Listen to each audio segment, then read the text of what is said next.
Drasztikusan csökken a hívók száma, és mostanság folyton a dráma. Csak az, amit én hallok, de leszarom, mert úgy pattog a csaj rajtam, mint egy akrobata, aki karácsonyra kaptam a barátnőd az estét. Nálam tölti, vicces, hogy közben mégis a te pénzedet kérti, de hetek óta nem alhat veled. Vak meleg, ahogy rázza az ágyban, azt kéri, hogy ne hagyjam abba, hogy üssen bátran. Vak meleg a hangulat a lakásban, a csát azt beküldtem a boltba, mert szóda van még, de elfogyott a vodka. A házam egy kocsma, a lányok haja cofba, de ne gondolj rosszra, a kedvem nem rontja el semmi. Egy biztos ma meg fogok venni. Tudom, probléma vagyok, de nem tudok megoldani.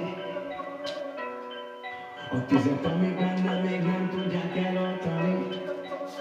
Sötét itt a tabla, mögött hotboxol a csapat, igen, nekünk